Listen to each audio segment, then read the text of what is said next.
आता बळीराम भाऊ एवढाच बचाला. वक्षस्थळात दूध होतं. मालकांचा पुरा आहे माझा. कोणी केली बाळा दुधाची उत्पत्ती, वाढवी श्रीपती सवे दोन्ही.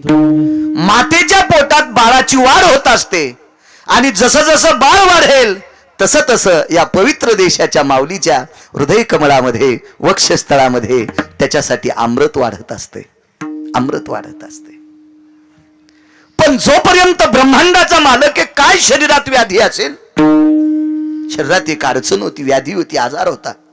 म्हणून सोयराबाईंना दुग्धाच्या ग्रंथी कमी होत्या. मी काही डॉक्टर नाही, पण वाचून सांगतोय. मी भोजेकर बाबा ऐकून फक्त 6च लोकांचं सांगितलं. त्याच्यापैकी वैकुंठवासी नामनिष्ठ माधव महाराज मगर एक, सूरज खेडकर आणि अजून 5 लोक. 7व्या माणसाचं मी कधीच ऐकून सांगत नाही. जरी ऐकलं असेल तर पाहतो हे खरं आहे का, नाही तर आपण त्याचं ऐकून सांगावं. एखाद्याने विचारावं बाळू हे कशात लिहिलेले, धोतर पिवळं होईल ना, ते बोलायचं नाही, अद्याप नाही. तुम्हाला एक सांगू, मोटरसायकलचा ड्रायव्हर चुकला 2 मरतेत, जीपचा ड्रायव्हर चुकला 10 मरतेत, एसटीचा ड्रायव्हर चुकला 55 मरतेत, रेल्वेचा चुकला 1000 मरतेल, वक्ता चुकला कोटी मरतेत. वारकरी संप्रदायाच्या वक्त्यांनी एखादा पुरावा देत असताना मनानं बोलणं, मनाचा पुरावा देणं, गाईचं मांस खाल्लं इतकं पाप आहे. गौमासा समम पाप हा. मनानं नाही सांगायचं एखादा पुरावा, शास्त्र आहे त्याच्या पाठीमागं. जोपर्यंत मालक आहेत तिथं स्त्रीच्या रूपात, तोपर्यंत काय कमी असेल हो. कृपा कटाक्षेने हवी, पाहिल्याबरोबर बघायचं काम नाही. पण 28व्या दिवशी चोखोबारायचं घर सुटल्याबरोबर बाईच्या अंतकरणातले विकार जागे झाले आणि दुग्धाच्या ग्रंथी संपल्या. टेहा टेहा टेहा टेहा टेहा टेहा. 28व्या दिवशी पोरगं वरडायला लागलं, नाही तर टुनटुनीत होतं, गुबगुबीत. 28व्या दिवशी दुपारी मात्र त्याचा चेहरा काळवणला. सकाळपासून देवानं घरातून बाहेर पाऊल काढला की त्याच्या आईच्या वक्षस्थळात दुधाचा एक थेंब सुद्धा आला नाही. त्वचा काळपट पडू लागली, डोळे थिजू लागले, मुठी वळू लागलं, हातपाय आखडू लागलं. मालकाला आनंद वाटला, मुलगा झालाय. एक बोलू मालक, सकाळपासून बाळाला पाजण्यासाठी काहीच नाही. का ग 27 दिवस काय पाजलंस? वक्षस्थळात दूध होतं, पण वंश गेल्यापासून वक्षस्थळातलं दूध संपलं, लक्ष्मी निघून गेली. लक्ष्मीचा मालकच तिथं होता, दूध संपलंय मालक वक्षस्थळातलं. परिस्थिती इतकी नाजूक होती महाराज. एकेकाळी जातीय पगडा इतका विचित्र झालेला होता, इतका विचित्र झालेला होता. त्या काळात विशिष्ट प्रकारच्या लोकांना कोणाच्या दारात जाणं परवानगी नव्हती. चोखोबराय नाल्या उपसायचं काम करायचे, गल्ल्या झाडायचं काम करायची, तुमची आमची मेलेली जनावरं बाहेर नेऊन टाकायची आणि तुमच्या आमच्या मुलामुलींच्या लग्नातल्या कार्यक्रमातलं जळतण सरपण 2.5 किलोच्या कुऱ्हाडीनं या पिंजरा हलायचा, त्यांचा फासोळ्याचा पिंजरा हलायचा आणि खंताळ लाकडं फोडून आपल्यासाठी स्वयंपाकासाठी इंधन तयार करायची. ही कामं माझ्या चोखोबरायची होती. आणि 4थं काम होतं, चोखोबरायला गौंडी काम येत होतं, बांधकाम सुद्धा करायची. त्या बांधकाम करत असतानाच मृत्यू पावला, मंगळवेड्याची भिंत बांधत असताना. असा निष्काम साधू, पवित्र साधू, प्रसादात जन्माला आलेला साधू. चोखोबारायचा जन्म प्रसादातला आहे. चोखोबारायच्या आजोबा रानोबा नावाची व्यक्ती एका श्रीमंत माणसाची आंब्याची डाल घेऊन जायची पंढरपूरला. आता चोखोबारायची समाधी आहे, त्या समाधीच्या अलीकडे डाल ठेवायची, पुजाऱ्याला आवाज द्यायचा, त्या आंब्याच्या डालीवर पाणी टाकायचं ना आंबे धुवून पुजाऱ्यांमध्ये न्यायचे. चोखोबारायचे वडील शूद्र होते म्हणून, चोखोबारायचे वडील शूद्र होते म्हणून. सांगा एक मुद्दा, एकादशी कोणाचे लोक धरतात? हिंदूचे का मुसलमानाचे? हिंदूचे. आणि केळी सफरचंद कोणी किती आहे? मग एखाद्या केळात एकादशीच्या दिवशी 7 भाई निघला का?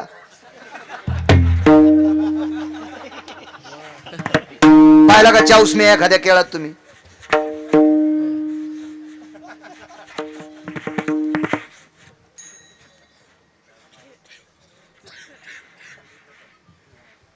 चला, चोखोबाराने आणलेली आंब्याची डाल धुवून नेत होते. किती निषेध असेल.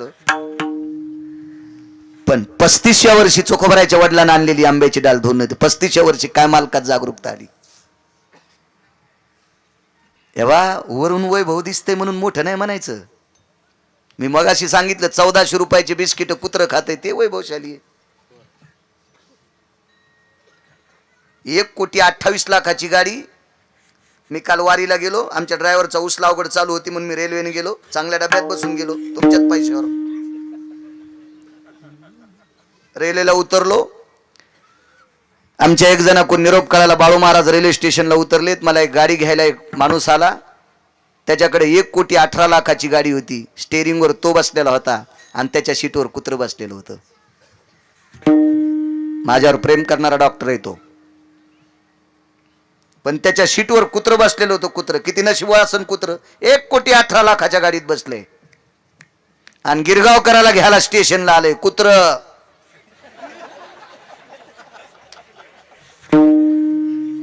1,18,00,000 रुपये खर्चणाऱ्या 2 पायाच्या कुत्र्याला अक्कल नाही. 4 पायाचं कुत्र कुठं बसवा. मला पाहिलं तरी कुत्र सरकत नव्हतं. मी मागच्या सीटवर बसलो. कुत्र्यानं उलट काच खाली केल्याच्या नंतर दोन्ही बाहेर काढले. मला पाहिलं जीभ बाहेर काढलं. त्याची इच्छा होती याचा गाल चाटावा, पण मी त्याच्या मालकासारखा हरामखोर नव्हतो कुत्र्याच्या जवळ गाल न्यायला. अरे लय लोक कुत्रे श्रीमंत आहेत. कुत्रे कोणालाही श्रीमंत म्हण जाऊ नका. माणसं 4-2 लाखाच्या गाडीत बसले म्हणजे काय एवढं तुम्हाला असा गागा येतो त्याचा. हे लयच मोठा आहे नका म्हण जाऊ कोणाला मोठे. हे फसफस केलेले आंबे कुठे दिसत असते, काय नसते त्याचा. इजळलेले आंबे असतात, लोणचं होईन, आंबिलं होईन, तकू होईन आणि माछ घालावं तर रस होईन. असं बळबळ जाऊ नका, बळबळ जाऊ नका. काय नसतं त्याच्यात. बाबा पान केवढ्या गाडीत आली मग का आता दे तू जीव त्याच्या गाडी खाली. हा लोकांचा भाव मोठं दिसलं की त्याला मोठं म्हणायचं. ते चोखोबराचे वडील सामान्य 35 वर्ष सेवा केली. पुजाऱ्याला किती आदर असावा. आदरच नाही, आदरच नाही, आदरच नाही. पण 35व्या वर्षी चमत्कार घडला. डाल सोडण्याच्या नंतर एक आंबा चोकल्याला निघाला, अर्धाच चोकल्याला. बांधलं रानूबाला रात्रभर. रात्री 1 वाजता पुजाऱ्याच्या स्वप्नात विटेवरचे मालक आले. हे पुजाऱ्या, आंबा रानूबान नाही चोकला, मी चोकलाय आणि राहिलेला अर्धा आंबा तू नाही खाचा, रानूबाला देऊन टाक. कष्टा सुटोस तर लटवाय लटन, कष्टा सुटोस तर पुजारी गेलं आणि रानूबाच्या चरणावर डोकं ठेवलं. चोखोबराच्या वडिलाच्या विटेवरच्या मालकाचा संदेश आंबा तुम्हाला. वंजळीत आंबा घेतला. काय निष्ठा मालकाच्या प्रसादावर, किती निष्ठा प्रभूच्या प्रसादावर, किती निष्ठा विटेवरच्या मालकाच्या प्रसादावर. बिना चंद्रभागेच्या कडीला जोडा काढून ठेवला, तसाच ठेवला. घरी पळत गेले आणि पत्नीला सांगितलं, लक्ष्मी मालकाचे दात आणि ओढ जीभ लागलेला प्रसाद आहे विटेवरच्या मालकाचा, धर तुला. पत्नीला दिला. झालेल्या मुलाचं नाव ठेवलं चोखोबा. आंबा चोखून खाल्ला होता. मुलाचं नाव ठेवलं चोखोबा. अशा प्रसादातले चोखोबा आहे. पण त्या काळात तुमच्या माझ्यासारखी भडवे त्यांना जवळ येऊ देत नव्हती. तुका म्हणे नाही जाती सवे काम, ज्याचे मुखी नाम तोची धन्य. सांगा एखादी जात आहे का त्या जातीत दारू पित नाहीत.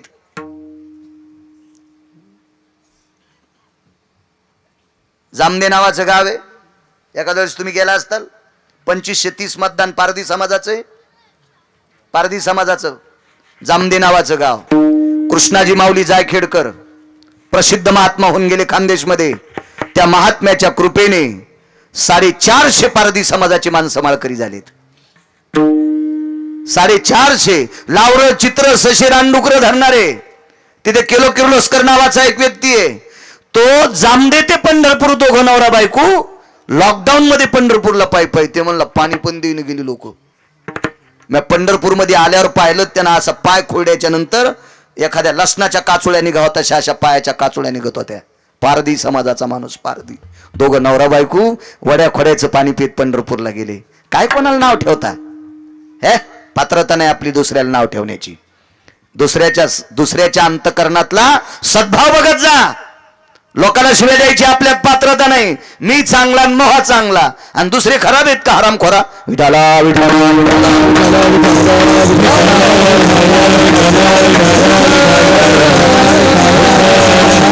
आपल्याला दूध कोणी देऊ शकत नाही. दूध देऊ शकत नाही कोणी. आणि मग दूध आणायचं कुठून? एक वाक्य ऐका, पत्नी किती हुशार होत्या चोख भरायच्या. त्या म्हणल्या, मालक तुमच्या ताईकडे भरपूर गायी आहेत. निर्मळाबाई, निर्मळा नाव होतं, 450 एकर जमीन. असा पुरावा ऐकिला, त्या बाईच्या बैलगाडीला सोन्याच्या शिवळा होत्या. चोख भरायच्या मेहुण्याच्या बैलगाडीला सोन्याच्या शिवळा होत्या. एक जण म्हणला, बाळू महाराज कशातलं सांगत असेल? अरे नालाय का, मी जर माया सासरवाडीतलं वर्णन केलं तर तुला डबा उठावा, तुझ्या पोटात डबा उठावा. संतांचं वर्णन केल्यावर काय मुंग्या लागावा? हा, संतांचं वर्णन केल्यावर काय काय मुंग्या लागल्या पाहिजे, आहे का नाही? किती मोठा आदर्शवाद आहे. अहो हे संत आहेत म्हणून आपण आहेत. काही काढतात, वाचायचं दोंग नाही. कशात सापड, तुरीच्या पाट्यात गवसलं. वाचत जाय, वाचत जाय. मला वाचायचा नाद आहे महाराज. मी 250 ग्रंथ वाचिले, 127 बाकीचे पुस्तकं वाचिली. मला वाचायचा नाद आहे. हो, आता चष्मा दिलाय. परवाला मागच्या आठवड्यात नागरेश्वरन आम्ही एका हॉस्पिटलला गेलो तर आमचे इंद्रजित सर आहेत, त्यांच्याकडे चांगला जवळचं वाचायचं त्याला, वाचित राहत असतो. आमचं ड्रायव्हर आजच म्हणलं, तुमचे डोळे लवकर जातील. म्हणलं जाऊ दिन, वाचिता वाचिता. लोकांचे काही पाव पाव चालले, तू काऊन ताण घ्यायला?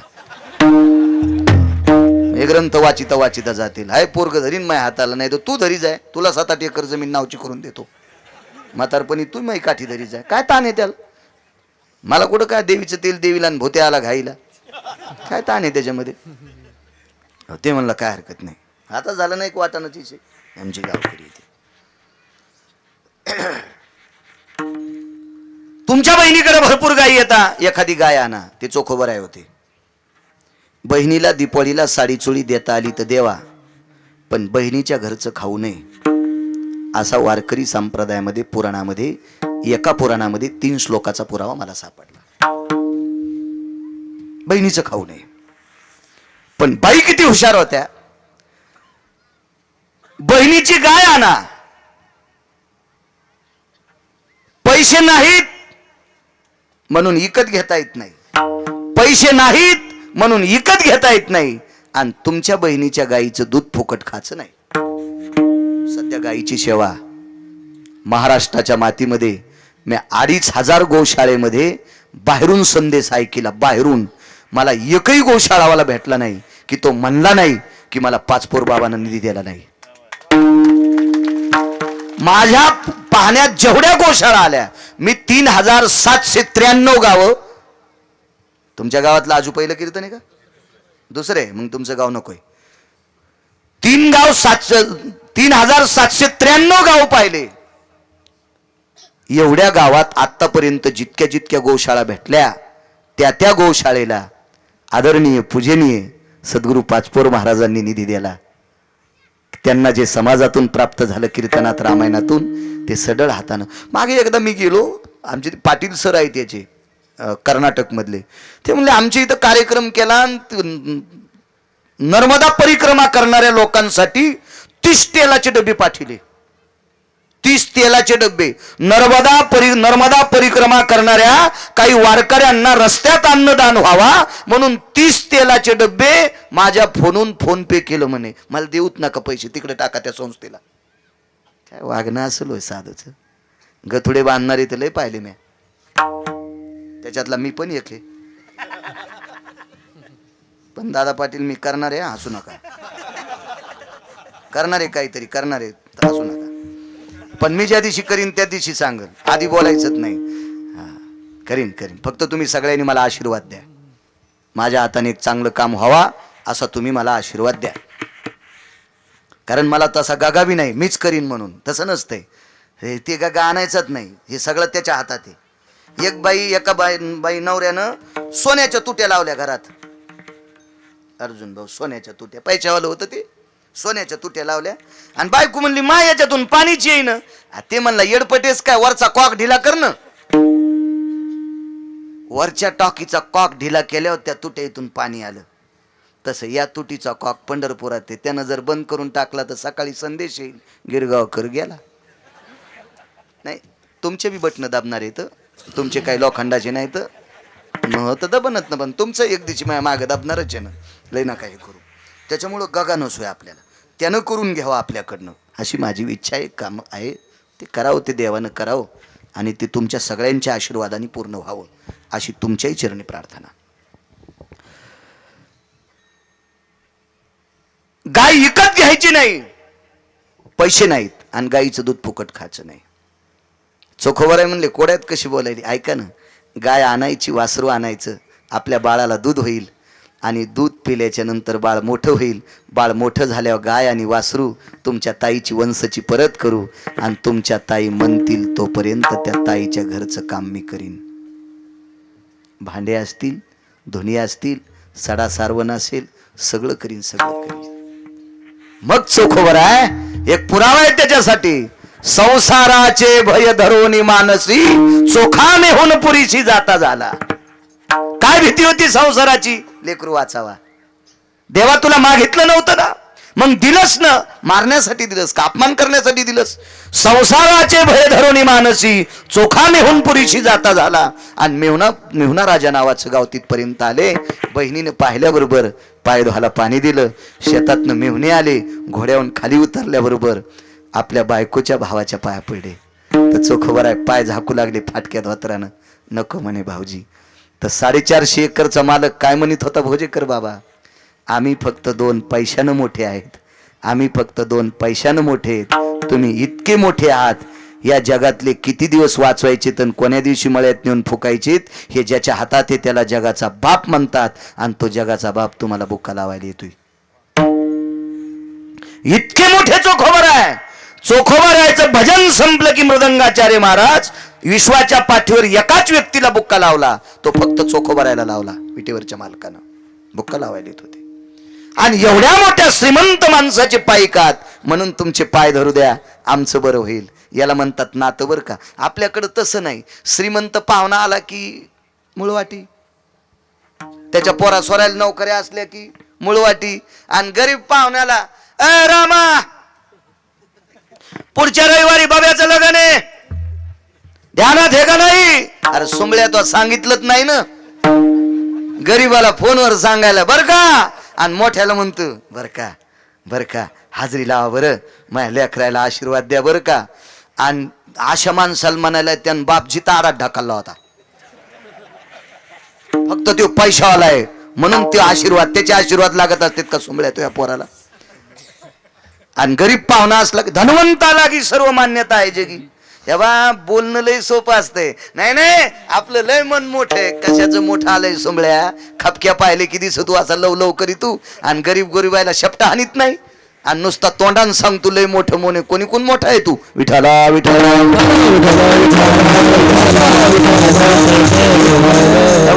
चोखोबाराला पाचट नव्हती, उसाची पाचट देत नव्हते. पाचट मेलेल्या जनावराचं चामडं काढायचं, जनावर पुरून टाकायचं, ते चामडं रंगवायचं, आणि रंगवलेलं चामडं झोपड्यावर टाकलं, आणि त्याच्यात संसार केला. आणि विटेवरच्या मालकाचं भोजेकर बाबा भजन केलं. आणि तशा परिस्थितीत राहणारा सोन्याच्या शिवळा बैलगाडीला असलेला मेहुणा साष्टांग दंडोत घालीत होता. याला म्हणायचं पारख, याला म्हणायचं पारख. गरीब असेल, आचरणशील असेल, त्याच्या छातीला छाती लावा. रक्ताच्या नात्याचा असेल, भडवा असेल, त्याच्या लांब पावला लांबून जा. काय करायची श्रीमंती त्याची? काय करायची? काय करायची? एका गावात गेलो म्हणले, यायला मालक म्हणतात. म्हणलो काऊन? यायला 900 एकर जमीन आहे, सप्त्यात पट्टी, रुपया देत नाहीत. मी म्हणलं तुला पाप लागन उद्या मालक म्हणशील तर. माझ्या कानाला पण पाप लागत म्हणलो. त्याला मालक म्हणलेलं मला काऊन सांगितलंस? जमीन 900 एकर आणि सप्त्याला रुपया देत नाही, आणि त्याला अख्खं गाव मालक म्हणते. गावालाच हाणायला पाहिजे. रुपया देणं सप्त्याला, आणि त्याला मालक म्हणायले. एक जणाच्या पलंगाला सोन्याच्या इटा म्हणले, त्याच्या पलंगाला सोन्याच्या इटा, आणि बाप मंदिरात बसला भीक मागत. काय करायचं? देऊतले मालक मायबापाची सेवा करणाऱ्याच्या पाया पडतात. नमो तया माता पित्याचे पालन, आणि नमो त्या वचन सत्यवदे. खरं बोलणाऱ्याच्या आणि आई वडिलाची सेवा करणाऱ्याच्या तुकोबराय पाया पडतात. चला दर्शन घेतलं. मागा वाटत नव्हतं हो भोजेकर बाबा, पण बहिणीनं काय विचारलं? बैसोनी एकांत पुषे गुजमात, वहिनी शमवंत आहेत की. ह्या अभंगाचं पुढचं कडू आहे. संसाराचे भय धरुनी मानसी, चोखा मेऊन पुरीशी जाता झाला. त्याच्या पुढे बघा, बैसोनी एकांत पुषे गुजमात, वहिनी शमवंत आहेत की. त्या बाईची वाणी किती श्रीमंत असावा. तिनं बाप कुशाले, वडील आई वडील वारले होते. भाऊ दादा तू खुशाल आहेस का, दादा तू हे लेकरं खुशाल आहेत का, हे नाही विचारलं. वहिनी क्षमवंत आहेत की, क्षमवंत म्हणजे खुशाल, दादा वहिनी खुशाल आहेत का. म्हणून भावजायाला सांगतो, सुनायला सांगतो, तुम्हाला जर माहेरात वजन पाहिजे असेल तर भावजाईला जीव लावा. जर तुम्हाला भारीची साडी नाही तिने नेशिली तर मला गिरगावचा बाळू म्हणू नका. पण तुम्ही करतात काय माहितीये का, भावाला जीव लावतात. बाई दादा कायच खराब दिसायलाच बापा, लग्न झालं तवा हातीच्या पिल्यावानी दिसत होतास, आणि काही वहिनी तुया पदरात पडली, माय मेलेल्या वघारावानी तुझे गुडघ्याला गुडघे घासायलेत. आणि ही दोरकी दिवाळीहून वापस जाताना भाऊ म्हणला मी जालन्याहून साडी आणतो. नका, घरातल्या का फुकून द्याच्यात का, सनकातलीच नेशिली. तुम्हाला जर भारीची साडी पाहिजे असेल ना, ते एक औषध घ्या गिरगावकराकडून. बस स्टँडवर भाऊजाईचा भाऊ होता, त्याच्या पायात एकच बूट होता. सख्या भावाच्या बायकोचा भाऊ, भाऊजाईचाच भाऊ ना, एकच बूट होता. म्हणजे काहून हरपिला असेल ते हे सगळ्याला कळत आहे. पण ते बस स्टँडला भेटल्याच्या नंतर माहेरात गेल्यावर म्हणायचं, वहिनी तुमचे दादा भेटले होते बाई, आमच्या दोन्ही लेकराला बघितल्याबरोबर त्यानं 2 बिस्किटचे पुढे हिच्याकूनच 50 घेतले प्याला, हिच्याकूनच 50 रुपये प्याल घेतले. पण इतकंच म्हणायचं, वहिनी तुमचे दादा जालन्याच्या बस स्टॉपला भेटले बाई, कायच तुमच्या दादाचा स्वभाव आहे वहिनी, बाई आमचे लेकरं पाहिल्याबरोबर 2 बिस्किटचे पुढे आणले, मला एकादशी आणल्या असल्यामुळं केळीचं डझन आणलं, बाई कायच तुमच्या माहेरातली वागणूक आहे. बाईनं लगेच संध्याकाळच्या पुरण शिजिलं.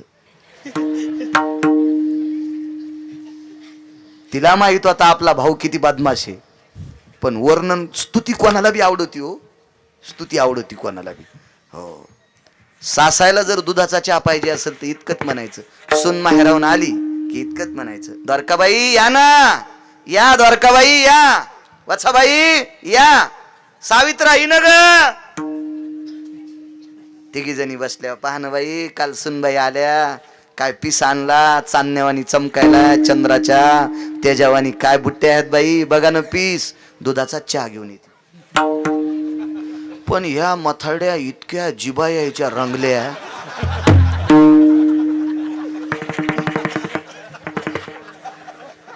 येड्यावणीच करायला त्या मथाऱ्या. इन द्वारका ए मंजुळा, इन आली न काल दिवाळीहून, आणलं टाकणं टाकायला धुडक, तिनं दूध सांडून दिलं काळाच्या आणला. आपल्या तोंडावे माय सगळं, आपल्या जिभेत आहे. आपण चांगलं वागायचं, चांगलं बोलायचं, विश्व आपल्यावर प्रेम करते, काय ताण नाही. आणि जिथं कडक बोलायचं तिथं कोणाच्या बापाला भ्यायचं बी नाही, काय नाही भ्यायचं कोणाच्या बापाला. ठाम बोलायचं, खरं बोलायचं, कडक बोलायचं. ताई सगळे खुशाले, तुला भाचा झालाय पण दूध नाही.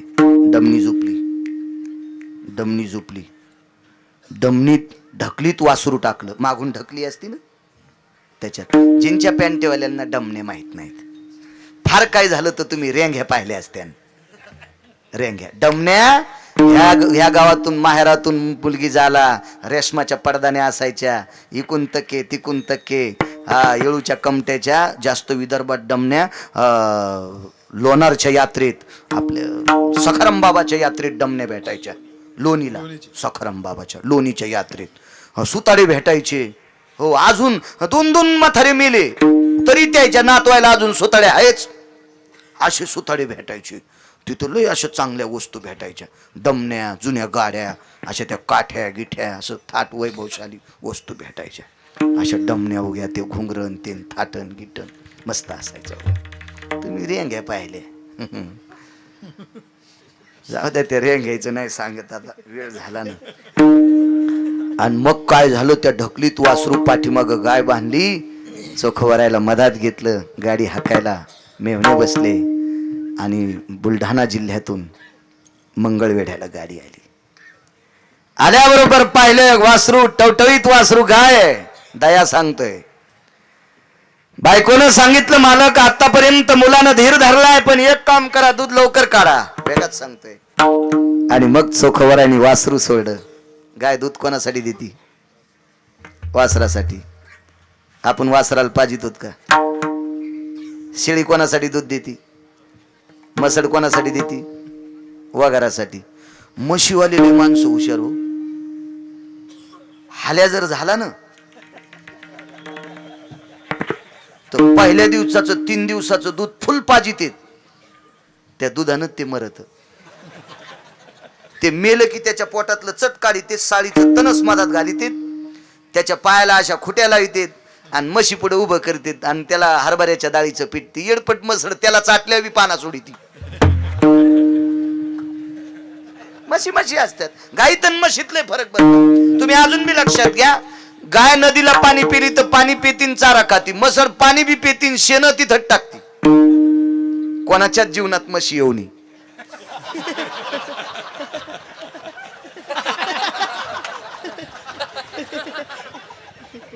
अर्थ आगाव घेऊ नका. शक्यतो सगळ्यांच्या जीवनात गायी यावा, म्हशी येऊ नये. लय पिळे घेतात म्हशी. काय सांगू लागलो? आमच्या इथं एक माणूस, महाराज नाव सांगत नाही, तुमच्या जरा जवळचा होता आणि पुन्हा कॅमेरेवाल्याने इस्तू लागतो ना. ते ऐकले मला गावात गेलं कीच काळी फोडायचं माहिती त्याचे नातू. असा माणूस होता. म्हशीचं दूध काढताना, म्हशीचं असो गाईचं असो, दूध काढताना सड कोरडं झालं की खालचं दूध लावावं लागतं का नाही बकेटातलं, ते दूध नव्हता लाईत. म्हणजे दूध उडन म्हणून ते तोंडातलंच पाणी लावायचं. मी कवात त्याच्या इथं चहा नाही प्याला. हा नगत म्हणलं अद्याप नाही, ते तोंडातलं पाणी लावित होता. हे काय दया करणार आहे तो? काय दया करणार आहे? शेळ्या पाळणार तो इतके बहादर बापा बापा ते शेळीला 2 पिले झाले की डाला असती, डाला खाली पिले आणि डालावर पुन्हा फुटकं जात. त्या डालावर फुटकं जात आणि मग शेळी रानातून आली की तिच्या कासात दूध असते. टिक्यान गलुली, तिच्या पिल्याचं नाव टिक्या म्हणजे बोकड्या आणि गलुली म्हणजे पाठ. टिक्यान गलुली म्हणली, टिक्या दादा पान आईला किती दूध आलंय? तर टिक्या म्हणला, मालकीन सोडीन तर आईचं दूध पिता येईन. मालकीन म्हणजे शेळी पाळणारी. तिने शेळी बांधली तर टिक्याला वाटलं आता डालावरचा दगड काढून आम्हाला दोघायला सोडती का नाही. ती मधात गेली आणि ढवळा तांब्या आणला. आणि शेळीचा पाय मेचकीत दाबला. मी उभा असतो तर लय सांगितलं असतं खास, पण समजून घ्या तुम्ही, त्याच्यातले पोटकिडे येत. शेळीचा पायाचा मेचकीत दाबला आणि चट दूध काढ. येईन गेल्यावर पुन्हा खालून दणका हाणला आणि चट पिळून घेतलं. मग टिक्यान गलुली सोडे. आता काय राखेल पेतीन का ते? आणि पुन्हा म्हणतो आपण निष्ठावंत वारकरी, शेपुड्या पिळायलाच रक्ता सगट आणि पुन्हा वारकरी म्हणतो सोंबळ्या. वासरू सोड भोजेकर बाबा, वासरू सोडल्या बरोबर तानयाची लागता झटी. पाना सुटला आणि वासरू आखडत असताना दोरी गळ्याला घासली आणि तोंडातलं दूध बाहेर आलं. कळकळ कळकळ अंतकरण तुटलं. देवा, अरे आपल्या लेकराच्या वाचण्यासाठी गाईनं पाळलेलं वासरू तिच्या लेकराला दूर करून आपण आपल्या लेकरासाठी दूध वासरू सोडून दिलं आणि बायकोला सांगितलं त्यानं दिलंय, वाचायचं का मारायचं ते ठरीन, पण वासराला आखडून दूध नाही काढीत. शेवटी कसं वाचलं तो भाग पुढचा आहे. पण इतकी दया ज्याच्या अंत करण्यात साधू म्हणावी ताई ऐशी विठोबा रखुमा.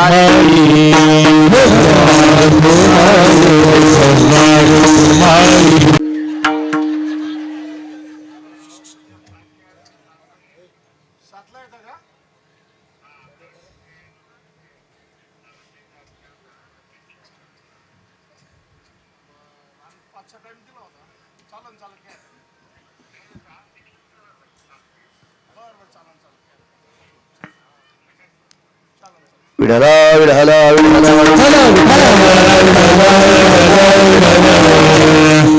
आज तुला कीर्तनानं पुरस्कार भेटलाय. मग माळी घाला तुम्ही. मोठं केलंय तुम्हाला. विदेशातनं पुरस्कार भेटलाय तुम्हाला कॅमेरेवाल्याला. माळी घालायच्या माळी त्याच्यानंतर. याचा आपल्या संप्रदायात ज्याला मुलगी झाली असेल त्यानं 5वीच्या दिवशी माळ घालायची, भजन ठेवायचं, भजनी बोलवायची, 5वीचं भजन ठेवायचं. पश्चिम महाराष्ट्रात ती पद्धत आहे. कालांतरानं ती मुलगी माळकरी होईल. 14 कलेक्टर माळकरी. आता 14 कलेक्टर मुली आणि मुलं, 14 कलेक्टर 14 भारताचे माळकरी आहेत. माळकरी माळकरी. जिल्हा ताब्यात असतो, त्यांच्या प्रांत ताब्यात असतो, तरी ते माळकरी आहेत. अरे माळ घातलेल्या वानरांनी अख्खे जनावर खाल्लेल्या राक्षसाला मारलं. माळकरी वानरांनी अख्खी जनावर खाणाऱ्या राक्षसांना मारलं, आणि बंधी जनावर खाणाऱ्या राक्षसांनी एकाही वानराला नाही मारलं. इतकी शाकाहारात ताकद आहे, इतकी शाकाहारात ताकद आहे. आपल्या भारताचा पवित्र आहार, आपल्या भारताचं धान्य तपासित असताना विदेशातल्या लोकांची कॅसेट गुंडाळती. कॅसेट काय या भारतातलं सकस अन्न, 18 बहार वनस्पती, एवढी पात्रता आहे या अन्नामध्ये. चला, आईसाहेब अत्यंत सामान्य जीर्ण एक जरा संपन्न माथारीचं रूप घेतलंय. तुकोबरायच्या दारात सकाळी तुकोबराय स्नाना करता इंद्रायणीकडे निघाले.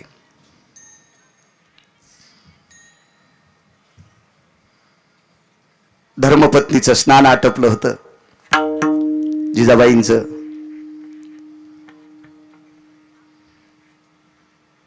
स्नान आटपल्याच्या नंतर आतली आत कणगीत बसल्या, ज्याला तुम्ही बाथरूम म्हणता. कणिक होती, कणिक. पिवळेल नावाचा एक वेल असतो, त्याची कणिक केलेली. तिला एकीकडे छिद्र केलेलं, त्याच्यात दगड टेकलेला. एक फुटका माठ होता मध्ये स्नाना करता. एक बाजू जर या कुळाची सांगायची झाली तर यांची श्रीमंती मोजण्यासाठी ब्रह्मदेवाचे 4 तोंड शांत बसत होते, आणि गरिबी सांगण्यासाठी सुद्धा ब्रह्मदेवाचे 8 डोळे थांबत होते. इतकी गरिबी बी तुकोबरायांनी पाहिली, आणि एवढी श्रीमंती बी तुकोबरायांनी पाहिली. एवढे मोठं व्यासंग होता तुकोबरायांचा. संतांना आपलं म्हणा. बऱ्याच लोकांना वाटते श्रीमंत माणसानं खांद्यावर हात टाकला की हा मो लय चांगलं, आणि तू ते कोणाला श्रीमंत म्हणायला? तू ज्याला श्रीमंत म्हणतो ते 8व्या दिवशी मेलं ना. या खालच्या सगळ्या श्रीमंतांना कधी मारायचंय? ज्याच्या हातात आहे त्याला संत आणि देव म्हणतात, त्यांना मोठं म्हणत जा. कोणालाही मोठं म्हणी जाऊ नका. जो आपण मोठे व्हावा, जो आपण मोठे व्हावा असं ज्याच्या मनात भाव आहे त्याला मोठं म्हणायचं, कोणालाही मोठं म्हणायचं नाही. झाडाखाली ऊस लावा, 4 कांड्याशिवाय कांडे येत नाहीत. झाडाखाली ऊस लावा, 4 टिपऱ्याशिवाय टिपरू येत नाही. झाडाखाली सोयाबीन लावा, 15 दिवस पाऊस नाही पडू द्या, वाळत नाही, शेंग लागतच नाही. झाडाखाली कापूस लावा, पाऊस महिनाभर नाही पडू द्या, वाळत नाही, बोंड लागतच नाही. मोठाले झाडं बारकाल्याला मोठं होऊच देत नाहीत. आणि तुम्ही याला बी टाळ्याच वाजायले. अरे जी झाडं बारकाल्याला मोठं होऊ देत नाहीत, त्या हरामखोर झाडाचे बुटाडे उचलू नका. सर्वसामान्य मोठा व्हावा असं ज्या मोठ्याला वाटतंय त्याच्या चपला बुट उचला, आणि ते वाटणारी फक्त संत आहेत. ती वाटणारी फक्त संत आहेत. तसा तसा तसा दृष्टिकोन असणारी फक्त संत आहेत. बाईसाहेब कणगीत बसल्या, लुगडं आतली आत पिळलं, आणि कणगीच्या भोवताल वाळू घातले. 22-23 मिनिटं कणगीत बसायचे, आणि लुगडं वेडवाकडं वाळल्याच्या नंतर मधली नेसायचे, आणि मग बाहेर यायचे. आता जीनच्या पॅन्टीवाल्यांना भोजेकर बाबा आणि टिकल्या लावणाऱ्या, नवीन तडीच्या 20-20 घंट्याला साडी बदलणाऱ्या मुलींना ही गोष्ट सांगितल्यावर यांना वाटत असेल गिरगावकराच्या गोळ्या संपल्यात. पण एक लक्षात ठेवा, मी डोळ्यांनी पाहिली, संध्याकाळची जेवण झाल्याच्या नंतर घरातली माणसं दिवा विझून झोपत होती. राखेलचा दिवा विझून झोपत होती. या दिव्यातलं तेल आपल्याला उद्याच्याला कामी यावा, इतक्या परिस्थित्या पाहिलेली माणसं. एक सांगू तुम्हाला, एक सांगू.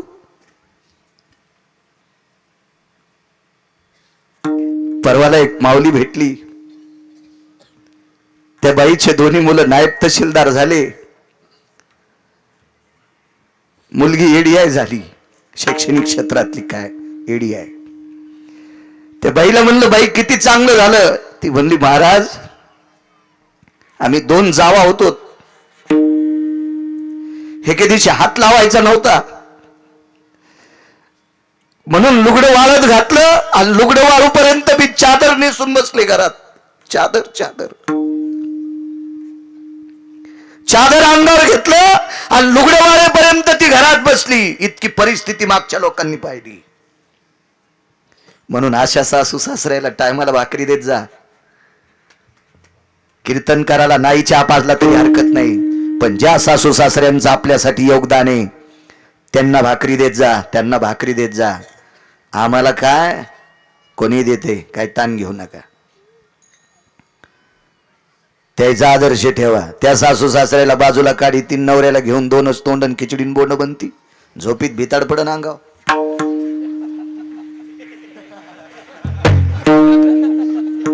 महाराज आल्यावर काजून बदाम टाकून दूध देतील, नवरा चहा कर म्हणल्यावर सकाळीच प्यालता ना. हे अशी बाई ज्या भागात आहे त्या भागात पाऊस पडत नसतो.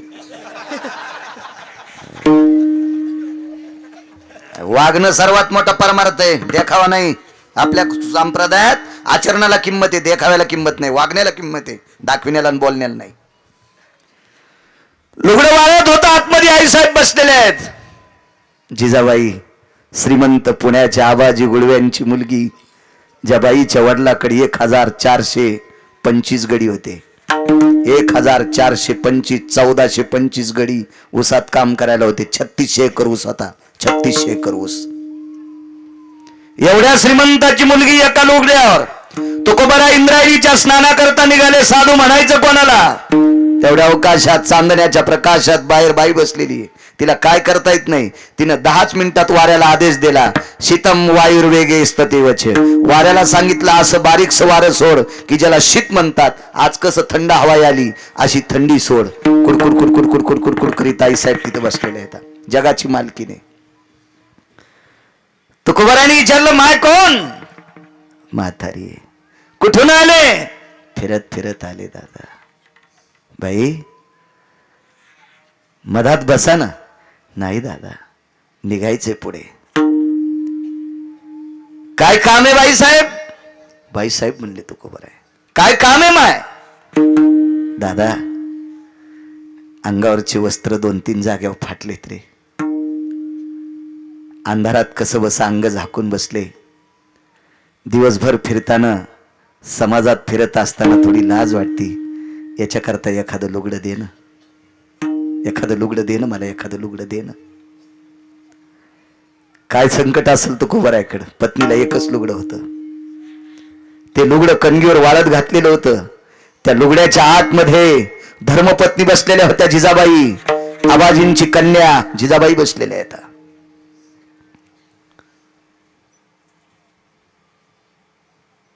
हात जोडे माय, आमच्याकडे तुम्हाला देण्यासाठी लुगडं नाहीये.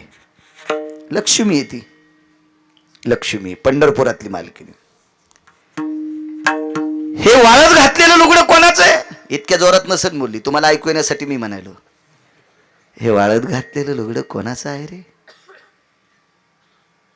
माझ्या बायकोचं आहे, माझ्या पत्नीचं आहे. बर बर बर, ठीक आहे. खांद्यावर धोत्राचा सरका टाकलेला होता. निमस्ती काढून ठेवलेली होती. निमस्ती म्हणजे बनेल. चांदण्याच्या प्रकाशामध्ये तुकोबारायच्या गळ्यातली तुळशीची कंठी अशी चमचम चमचम चमकत होती. तुळशीची माळ होती. रात्रीच्या भजनात लागलेला बुक्का अजून जशाला तसा कपाळावर होता. गळ्यातली माळ तुळशीचीच का हो? कोणी विचारायला माहितीये? लक्ष्मी. तुमच्या गळ्यातली माळ तुळशीचीच आहे का? होय. आपल्या कपाळाला बुक्का आहे, आपण वारकरी आहात का? होय होय होय. देऊ नका लुगडं, देऊ नका. पण बायकोचं लुगडं दारात वाळत असताना आमच्याकडं लुगडं नाही म्हणता. निदान गळ्यात माळ आहे याचं भान ठेवा. कोण म्हणायला माहितीये? लक्ष्मी. लक्ष्मी पण रूप सामान्य एका जर्जर जर्जर म्हातारीचं रूप आहे. म्हातारीचं रूप आहे. तुकोबारायच्या अंतकरणाला बाण लागावा असा शब्द लागला. बापरे. पण सांगावं कसं? जे लुगडं वाळताना या म्हातारीला दिसायलंय ते तेवढंच लुगडं नेसल्याशिवाय पत्नीला बाहेर येता येत नाही. ते लुगडं नेसल्याशिवाय त्या कणगीतून कळायची नाही कणिंग. त्या बाथरूम मध्ये धर्मपत्नीला बाहेर येता येणार नाही, बाहेर येता येणार नाही. हे त्या म्हातारीला कसं सांगावं? बरं, न सांगता लुगडं द्यावा तर पत्नीची काय परिस्थिती होईल हे डोक्यात आणा ना. काय अवस्था होईल, काय अवस्था होईल. तुकोबराय पुढे सरकत असताना तिनं गळ्यातल्या तुळशीच्या माळीचा आणि बुक्क्याचा विषय काढला. वारकरी संप्रदायाचा मुद्दा मांडला. दया जिथून सुरू होती त्याला संप्रदाय म्हणतात. काय म्हणतील आपली पूर्वज? काय बाईनं अंतःकरणाला हात घातलाय आणि लुगडं द्यावं तर पत्नीनं काय नेसावं, नाही द्यावं तर ही माळेपर्यंत आली. तुकोबरायची 2 पावलं वापस गेले आणि तुकोबराय आपल्या पत्नीच्या वाळत घातलेल्या लुगड्यापाशी हात नेत असताना लुगड्याच्या जवळ हात गेला आणि संदिशी हात खाली पडला. पुरुषार्थाचं कर्तव्य टोकात जागं होत होतं. आपण हे लुगडं दिल्याच्या नंतर दोघांच्या मधातला अंतरपट अग्नीच्या सोयऱ्या धायऱ्याच्या साक्षीनं सुटलाय आणि त्या पत्नीला उघडं ठेवण्याची पतीला काय अधिकार शक्ती आहे? कुठं पुरुषार्थ चाललाय आपला? म्हणून लुगड्याच्या जवळ गेलेला हात खाली आला आणि नाही द्यावं तर दारातली माथारी वारकरी संप्रदायापर्यंत पोचली. गळ्यातल्या तुळशीच्या माळेपर्यंत, कपाळाच्या बुक्क्यापर्यंत पोचली. काय करावं नेमकं? पुनश्च एकदा हात जवळ गेला, पुनश्च हात खाली सुटला. मोठ्या माणसांना रडता येत नसतं सज्जनांनो. अधिकारी माणसांना रडता येत नसते. अधिकारी माणसांचे डोळे रडत नसतेत. अधिकारी लोकांचं अंतकरण रडत असते. अंतकरण. तुकोबरायचं अंतकरण चलबिचल होत होतं. देवा, उभ्या आयुष्यात एवढ्या पुरुषार्थाने बापदादी वागलीत, मी सुद्धा वागलोय. आणि आज दारात आलेल्या एका पवित्र देशातल्या स्त्रीची आबरू झाकण्यासाठी तिने वस्त्र मागावं आणि तिच्या आबरू झाकण्यासाठी वस्त्र देण्यासाठी माझ्याकडे नसावं. का देवा अशी परिस्थिती? का ही एखाद्या बलाढ्य श्रीमंताच्या घरी का गेली नसावा? माझी परीक्षा पाहण्यासाठी माझ्या दारात ही का आली असावा? मनाने विचार केला. पण ते तुकोबराय होते सज्जनांनो. साधू कोणाला म्हणायचा याच्यावर सांगतोय. ते तुकोबराय होते. तुकोबरायच्या एक लक्षात आलं, आजूबाजूच्या परिसरात चांदण्याचा प्रकाश होता. आजूबाजूच्या परिसरात चांदण्याचा प्रकाश होता, पण अंगावर फाटकी आणि जीर्ण लुगडा असलेल्या बाईच्या बाजूला चांदण्याचं आगळं वेगळं तेच चमकत होतं. याच्यावरून लक्षात घेतलं, ही बाई अनन्य साधारण महत्वपूर्ण असावी. ही माऊली अनन्य साधारण महत्वपूर्ण असावी, ही सामान्य स्त्री नसावी. पण पुन्हा विचार केला, एवढ्या मोठ्या अनन्य साधारण महत्वाकांक्षातली असलेली स्त्री या अवस्थेत आपल्या सामान्य माणसाच्या दारात तरी काय यावी? एक मन हे बोलत होतं, दुसरं मन विचार करीत होतं, हिला जर अधिकारी समजून आपण लुगडं द्यावं तर आपल्या पत्नीने काय नेसावं? डोळे बंद केली आणि डोळे बंद करून मन घट्ट केलं, हृदयावर दगड ठेवला आणि लुगडं धरलं आणि लुगडं ओढलं आणि त्या स्त्रीच्या हातात दिलं. नेसा माय, नेसा नेसा. आणि तुकोबरायने एकदा वळून त्या म्हातारीकडे नाही बघितलं. त्या कणगीमध्ये बसलेल्या आपल्या धर्मपत्नीला आता बाहेर कसं यावं याचा विचार तुकोबराय करत असतो. देवा सांभाळ रे, सांभाळ देवा. द्रौपदीला घरातली लोक उघड करीत होती रे. द्रौपदीला रक्ताच्या नात्यातली लोक उघडी करीत होती रे. पण तिला उघडे होऊ नये याच्याकरता तू वस्त्र झालास. कौरवे पांचाळी सभे माझी आणली, वस्त्र हरणे वस्त्र कैशी झाली माऊली. देवा माझ्यासाठी तेवढे लुगडे पाठवू नकोस रे. पण ज्या श्रद्धेनं जिच्या आधी माझ्या मधातला अंतरपट बाजूला सरकला. लालनात पालयंते भार्या तारणात नैव पालयंते. पत्नीचं पालन हे लालनात करायचं असतं रे देवा. मग तिच्या अंगाला वस्त्र मिळावं इतकं एखादं पाठव. टपटप डोळ्यातून पाणी पडत होतं. पुढे सरकले आणि मागच्या स्त्रीने आवाज दिला, तुकोबराय, तुकोबराय, तुकोबराय. हा शब्द आल्याबरोबर पाठीमाग वळून पाहिलं. म्हातारी नव्हती सज्जनांनो, ती विटेवरची मालकी नव्हती.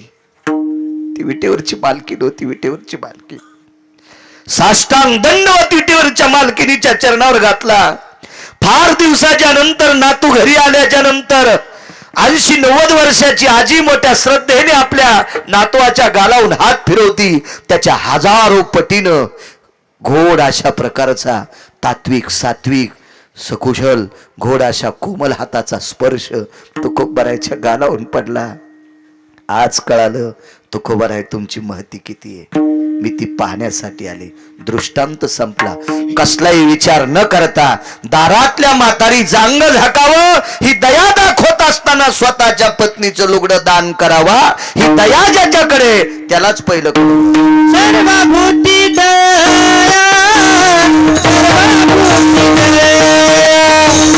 सर्वभूती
संपला का? माळेन तुमच्याकडे नाही. तुम्ही असं म्हणा ना 10-15 मिनिटं वाढवा पण नाही म्हणू नका. नाही का आहे की नाही देश गवानकर? एक पुरावा सांगतो चला. साऊंड सिस्टीम छान आहे. सत्संग साऊंड सिस्टीम अकोला. बापू तुला गजानन महाराजाचा आशीर्वाद आहे. अरे सध्या ज्ञानोबराय तुकोबरायच्या नंतर सगळ्यात वारकरी संप्रदायाचं काम कोणी जोमानं करीत असेल तर महाराष्ट्राच्या मातीत सद्गुरू गजानन बाबा. वारकरी संप्रदायाचं तितकं मोठं काम दादा पाटील एकही संस्थान करीत नाही. हे फक्त शेगाव करतंय. भजनाला सतरंजी, भजनासाठी टाळ, चांगल्या सुरेल गायकासाठी पेटी, पखवाद, वाटेल ते असे अहो दिंडी घेऊन गेल्याच्या नंतर कपडे. इधर 2-2.5 महिन्याला वारीला जात असतो. जशी पंढरपूरच्या 4 वाऱ्या करतो तशा इकडच्या पण 4 वाऱ्या करतो. मला ते आवड. तिथल्या कणाकणात पांडुरंग नाचतंय, विटेवरचा मालक नाचतंय. तिकडचं वारं लाभलंय तुला जरसं चांगलंय. नाही माळकरीच ना जळाला असताच ना माळ नसल्यावर. इतकं सोपं आहे का? अर्जाबाईला कुकू येतील सवाशीन म्हणत असते. डोरलं घातलं 3 छटाकाचं कुकू नाही तिल कोण आहे म्हणील. मी येडा आहे का तुला चोंबाळायला भांगाऱ्या भोंगाऱ्याला? मला का तुला पोरगी द्यायची का तू मग पोराला करायची? तू माझ्या पक्वा द्यायला, माझ्या गायकायला, माझ्या कीर्तन करायला आवाज देतो म्हणून तुला चोंबाळाय राहिला. तमाशात लय नाचायलेत. विठाला विठाला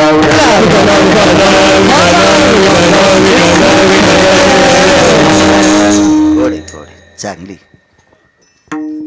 अशा माणसांसाठी बोललं पाहिजे. मस्त छान आवाज देणारा माणूस आहे. एक पुरावा सांगतो बळीराम बुवा पुन्हा नका. कारण काय होतंय थंडीचे दिवस आहेत. कोणाला शुगर असती, अशोकांना लघुशंका अडचण असती कोणाला. त्याच्यामुळं फार काही बोलणं नकोय जास्त. बैल किती महागायचे असावं आपला बांधाला की आऊत आकडावा. एक पुरावा सांगतो दयेच्या बाबतीत. माझी चोखोबर आहे, प्रवासात आहेत. प्रवासातून घरी आले आणि घरी आल्याच्या नंतर धर्मपत्नीने आपली व्यथा सांगितली, मालक पुढच्या महिन्यात बाळाला जन्म द्यायचा आहे, पुढच्या महिन्यात बाळाला जन्म द्यायचा आहे. ठीक आहे, काय हरकत नाही. आणि कर्मधर्म संयोगाने माझ्या श्रीमंत श्री चोखोबारायला एक पुत्ररत्न झालं. त्या मुलाचं नाव ठेवलं कर्ममेळा. दया सांगतोय, दया कशाला म्हणायची, कर्ममेळा, कर्ममेळा. किती अधिकारी पोरग होतं, रूपानं सुंदर होतं म्हणून नाही, गुणानं सुंदर असावं. या बा रूपानं बेश्रमाची फुलं पण चांगली दिसतात. भोजेकर बाबा, रूपानं बेश्रमाची फुलं सुद्धा चांगली दिसतात. महाराजाच्या भवताल हरामखोर पण येडे घालतात, म्हणजे ते चांगले असतात असं डोकं लावायचं नाही. काय नसते ते, अद्याप नाही. फुलं कोणती चांगली, केतकीचे पुष्प सुढाळ रूपे पण पूजा पात्र कोण स्वीकारी त्याची.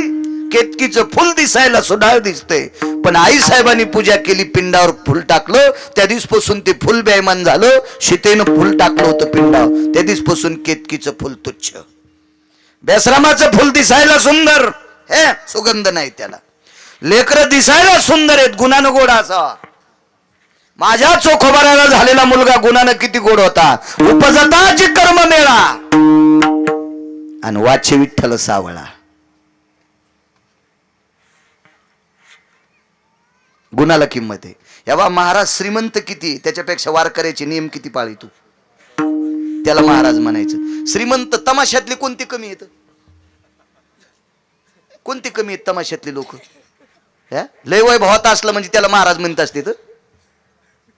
16 लाखाचं जनरेटर तुमच्या तालुक्यात शेतकऱ्याला कोणाला आहे का अर्जुन भाऊ? फकरू महाराज आपल्या तालुक्यात नाही. 16 लाखाचं जनरेटर भोजेकर बाबा, आणि जनरेटर ठोला 24 लाखाचा ट्रक लोकनाट्यवाल्याला आहे. लोकनाट्यवाले तुमची ग्रामपंचायतची लाईन घेत नाही, ती कवा जातील कवा येतील. त्याच्या चालू गाण्यात जर लाईन गेली तर खालून बुटाडा आणतील. मी काय लोकनाट्य पाहिले नाही, पण पाहणारे किती उलथले ते पाहिले. हो, 350 एकरवाला आमच्या शेजारचा माणूस मंदिराच्या बाजूला पडलेले दहिले ओढीत होता. दहिले आमच्याकडे ओढून टाकलेल्या बिडीच्या दोंडकाला दहिले म्हणतात. हे त्या नादानच. मग 16.5 लाखाचं जनरेटर लोकनाट्यवाले वापरीत, जनरेटर ठोला 24 लाखाचं ट्रक वापरीत. मग एखादा महाराज मोठ्या गाडीत आला म्हणजे लयच मोठा असतो का तो, वागतो किती चांगलं, वारकरी संप्रदायाचे नियम किती पाळतो, त्याला म्हणायचं साधू. तुम्हाला एक सांगू का, महाराष्ट्रात एकूण एकाच्या टिंगला करते. मी दुसऱ्या राज्यातला एक साधू पाहिला, 2327 कोटीची प्रॉपर्टी, 2327 कोटीची प्रॉपर्टी एकट्याच बाबाच्या नावाने. आपल्या महाराष्ट्रातले 400-200 महाराज एका चपक्यात गुंडाळीत येते, एका चपक्यात. पण आपल्याकडे झालंय काय माहितीये, चमच्याभर पाणी म्हणला समुद्राला आंघोळ घालायचं. तू तोंड धुई ना, तू एक दात धुणं होतो का पाय चमच्याभर पाण्यात, आणि काय समुद्राला आंघोळ घाली तू. हे आपल्याकडे खपल्या काढायचा नाद लागला लोकायला, असे खपल्या आणि बळबळ नाही पाहिजे कशावर, अद्याप नाही. मला नाही माना वाटत. उपजताची कर्ममेळा वाचे विठ्ठल सावळा. झालेलं पोरग त्याच्या जिभेच्या शेंड्यावर रामकृष्ण नामाचा ध्वनी येत होता. इतकं सात्विक पोरग झालं. या पोराला नाव घालण्यासाठी माझ्या विटेवरच्या मालकानं साडी नेसली. वारकरी संप्रदाय साडी नेसणाऱ्याला निषेध मानतोय. वारकरी संप्रदाय साडी लुगडं नेसणाऱ्याला निषेध मानतोय. निषेध. रिकामी जागा नाचे जो कोंबडा तो सप्तजन्मी हिजडा. गिरगावकरांचं वाक्य नाही, माझ्या संप्रदायातल्या 18 मालकांपैकी एका मालकाचं वाक्य आहे. आणि ती साडी ते लुगडं माझ्या विटेवरच्या मालकाने एका वारकऱ्याच्या बायकोची प्रसूती करत असताना नेसलंय. सांगा, गायनिक बायका असतात त्या त्यांच्या अंगावर कपडे असते स्त्रीचे, ठीक आहे, पण एखादा जर पुरुष गायनिक असेल, पुरुष डिलिव्हरीत प्रसूती तज्ञ असेल, तर त्याला सांगितलं बाबा तुझ्या भावजाईचं बाळंतपण करायचे, तिला लाज वाटते, तू 5 मिनिटं भावजाईचं बाळंतपण करताना लुगडं नेसतो का? नेसल का डॉक्टर? तो नाही नेसू शकणार, नाही नेसू शकणार. पण एका वारकऱ्याच्या पत्नीचं बाळंतपण करण्यासाठी 27 दिवस लुगडं. चोखोबाची बहीण झाला सारंगधर, वैनी उघडा दार हाका मारी. मला दया सांगायची, दया दया दया दया. 27 दिवस बाळंते धुतले, 28व्या दिवशी आईसाहेब निघून गेल्या, सकाळीच निघल्या. चोखोबर आहे घरी आले, आईसाहेब निघून गेल्या जायच्या अगोदरच. सोयरा, बाळाचा आवाज येतोय. होय मालक. कोण आलत बाळांपणाला? भाई तुम्हाला माहित नाही, मला वाटलं तुम्हीच निरोप द्यालता का? वंश आलत्या ना. वंशाचं गाव कुठे माहिती? बुलढाणा जिल्ह्यात मेवना राजा नावाचं गाव. त्या मेवना राजात माझ्या चोखोबरायच्या बहीण राहत होत्या निर्मळा. आता फक्त चोखोबरायचं मंदिर राहिले, आणि ते मंदिर करण्यासाठी महाराष्ट्रातला एक तत्वनिष्ठ वारकरी, माझे मी ज्यांना अंतकरण मानतो अशी आदरणीय पूजनीय वंदनीय सद्गुरू पाचपोर बाबा त्या मंदिरासाठी फार झटतात, फार झटतात. शासनानं 4.5 कोटीचा निधी दिलाय, पण तिथलं प्रशासन तिथं ढवळाढवळ करायला. इतकं अंतकरणात प्रेम आहे. परवाला डॉक्टर हुशे साहेबांकडे आम्ही जेवायला होतो. इथं येवारे बाबांच्या आश्रमावर कथा होती त्यांची. मलाही आमंत्रण जेवण्याचं, त्यांनाही तिथं आम्ही डॉक्टर हुशे साहेबांकडे जेवायला बसलो. डोळ्यातून पाणी आलं पाचपोर बाबांच्या. महाराज मला वाटतं मी आहे तोपर्यंत चोखोबरायचं मंदिर व्हावं, मी आहे तोपर्यंत चोखोबरायचं मंदिर व्हावं. या महाराष्ट्राच्या मातीतला ब्रह्मचारी माणूस तो पाहिलाय की ज्यानं इथं कीर्तन केल्याच्या नंतर घरापर्यंत पाकिट जात नाही. ज्या महात्म्याने रामकथा केल्याच्या नंतर त्या रामकथेचा मंडप काढायच्या अगोदर पाकिट कोणीतरी गोशाळेला जाते, अशा महाराष्ट्रातला एक वारकरी सद्गुरू पाचपोर बाबा. मला चोखोबरायमुळे त्यांची आठवण झाली. चोखोबरायमुळे मेवना राजा नावाचं गाव, तिथं बहीण राहती चोखोबरायची. आणि चोखोबरायने विचारलं, बुलढाण्यातून सोलापूर जिल्ह्यात ताई आलीच कशी? माझा तर निरोप नाही. आणि मग लक्षात आलं हे सगळं विटेवरच्या मालकानं केलं. भानगड ऐका आता सर्वाभूती दया. जोपर्यंत देव आहे स्त्रीच्या रूपात, तोपर्यंत सोयरा. एक मुद्दा मांडतो तुमच्या पुढे, मग अभंगावर येतो. ज्या नामनिष्ठ मुक्त कैवल्य सद्गुरू भगवान बाबांच्या उत्सवानिमित्त हा तुम्ही अध्यात्माचं सत्र, ज्ञानाचं सत्र, अन्नदानाचं सत्र तुम्ही प्रगट केलंय. हे साधू किती मोठे आहेत सांगू तुम्हाला. मी काल सुद्धा सांगितलं एका ठिकाणी. एक थोडासा मुद्दा मांडतो, एक बारीकसा, मग माझ्या अभंगावर येतोय. आमच्या मोरेगावला एक सप्ताह झाला. मला असं वाटतंय त्यावेळेला माझा जन्म नसेल, पण ती सप्ताह सांगणारी माणसं अजूनही 4-2 आहेत. माझ्या गाडीचा चालक आहे, त्याच्या गावी वामन महाराज म्हणून एक प्रसिद्ध व्यक्ती होऊन गेले. ते सद्गुरू भगवान बाबांचे शिष्य होते. भगवान बाबांच्या सानिध्यातून त्यांच्या हाताचा नारळ सप्ताहासाठी त्यांनी आणला. मोरेगावच्या वाळवंटात तो सप्ताह झाला. फार दिवस मारुतीरायाच्या मंदिरात नारळ बांधलेलं होतं, पण योग लागणं कसं करावा. सामान्य वारकरी, निष्ठावंत वारकरी, निष्ठानिष्ठी नाही, अत्यंत निष्ठावंत असे वामन महाराज ब्राह्मण गावचे, मोरेगावच्या बाजूला छोटस गाव आहे, तिथले होते ते. शेवटी पंचकृषीतली काही ठराविक माणसं एकत्रित केली आणि सांगितलं, अरे नारळ आणला एका सत्पुरुषाच्या हाताने. वैकुंठवासी नामनिष्ठ भगवान बाबाच्या हातानं स्पर्श झालेला तो नारळ आहे, ते श्रीफळ आहे, सप्ताह करायचा आहे.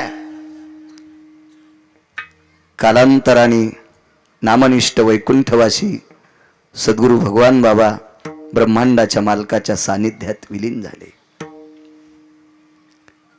शेवटी योग आला महंत भीमसिंग बाबांचा आणि पाय धरले, बाबा सप्ताह करावा लागतोय. ठीक आहे, करा सुरू. मोरेगावच्या वाळवंटात जागा निवडली. दुधनेचं पात्र आहे, फार मोठी दुधना नावाची नदी पात्र आहे, आणि त्या पात्रात उन्हाळ्याचे दिवस भोजेकर बाबा सप्त्याचं आयोजन केलं. 400 काठोटी होत्या. भाकरी करण्यासाठी 400 काठोट होती. 400. आता टिकल्यावाल्यांना काठोट कळणार नाही. पराती आल्या ना, काठोटी इकल्या काय काय बायानं, काय इचून निघू लागले का त्याच्यात? काय काय झालं तर मलाही कळालं नाही. ते ज्या बाईने इकली तिला काही सांगता येत नाही, ज्यानं घेतली मला तो सापडला नाही. मी त्याला विचारणार होतो, अरे जगात नाना प्रकारचे किमती लाकडं येतं, हे सोडून तो काठोटीच का घ्यायला, पण मला ते सापडच नाही. नाहीत मी त्याला विचारलं असतं, त्याचा पिनाही पाडला असता, तर तुम्हाला सापडला नाही. तो 400 काठोटी होत्या. 200 काठोटी सकाळी पहाटे 5 वाजता 200 बायका चुलीवर बसायच्या. त्या उठल्याच्या नंतर पुन्हा 200 थकून जायच्या. 4-4 तास भाकरी करायच्या. चुली टेकलेल्या होत्या विटकरीच्या. त्या भाकरी अशा चुलीला भाजल्याच्या नंतर वाळूचा खडा त्या भाकरीला लागू नये याच्याकरता एका श्रीमंत माणसाच्या दुकानातले रिकामी झालेली तेलाचे डब्बे ते असे चिरले आणि त्या चुलीला खाली आथरले. काय नियोजन असेल, काय सप्ता तो. आणि एका माणसाला फक्त एकच भाकरी दिल्या जायची भोजेकर बाबा. 18चा पाटा होता गिरणीचा. 1.5 महिन्यापासून ज्वारी दळणं सुरू होती. 1.5 महिन्यापासून फक्त ज्वारीचं पीठ किती क्विंटल लागलंय हे पालकर नावाच्या व्यक्तीला माहित होतं. ते पालकर सरपंच होते मोरेगावचे. आणि मी त्यांना विचारीन, पण मला जोपर्यंत कळतंय तोपर्यंत त्याच्या अगोदरच ते जात राहिले होते. त्याच्यामुळे किती क्विंटल ज्वारी दळली असेल मला माहित नाही. पण त्या सप्त्याचं महत्व माऊली अण्णा चट्टे आणि सुभानबुवा गिरी ते जात राहिले. सुभानबुवा गिरी, पण आता माऊली अण्णा चट्टे त्यांनी मला सांगितलं होतं, इतका मोठा सप्ताह झाला, आम्ही चांगले टणक होतो म्हणे त्या सप्त्यात. एका माणसाला एक भाकरी दिल्या जायची. पात्रावती भाकरी त्यानं कुस्करायची आणि आमटी त्या कुस्करणावर टाकायची, तेवढं ते चुरून खायचं, पोट भरायचं माणसाला. भाकरी अशी चांगली असायची ना, नैवेद्यासारखी नसायची, चांगली भाकरी असायची. हातावरली भाकरी जुन्या बाईनं केलेली. गाथ्याचं भजन आटपलं, पंक्ती बसल्या, महिलांची पंगत संपली, पुरुषांची पंगत संपली. बऱ्यापैकी त्याच्यानंतरही 2-3 पंक्ती झाल्या. ज्या साधूचा तुम्ही उत्सव करता ते साधू किती टोकाचे आहेत आधी हे लक्षात घ्यायचा. त्या साधूचा अधिकार किती मोठा आहे हे ध्यानात ठेवत जा. कधी कधी काय होतं माहितीये का, उत्सव करताना माणसाला नुसता नाद असतो, नुसता नाद, नुसता नाद, त्या नादातच नाचतो. अरे ती व्यक्ती किती अधिकारी होती त्या व्यक्तीला डोक्यात घे, नुसता येडेवानी करू नको, लिंब फेकल्यावानी. अधिकारी किती होते भगवान बाबा. बघा बघा काय टोक असेल भक्तीचं त्यांचं. बऱ्यापैकी सर्व पंगती संपल्या आणि 400-450 संयोजक असतील. म्हणजे हे सगळ्यात शेवटच्या पंक्तीला जेवणारी माणसं 250, 300, 400 पर्यंत तेवढी संख्या. बरं सगळी लोक जेवल्याच्या नंतर ते जेवायचे. शेवटच्या पंक्तीला वैकुंठवासी नामनिष्ठ मुक्त कैवल्य महंत भीमसिंग बाबा जेवायचे. ते जेवत नव्हते अगोदर, सर्व समाज जेवल्याच्या नंतर. साधू त्याला म्हणायचे. पंक्ती बसणार. तेवढ्या अवकाशात शनिवारचा दिवस होता, शेलूचा बाजार आहे, काही अंतरावर तिथून शेलू आहे. तालुक्याचं गाव, मोठं मार्केट होतं, दाना मार्केट.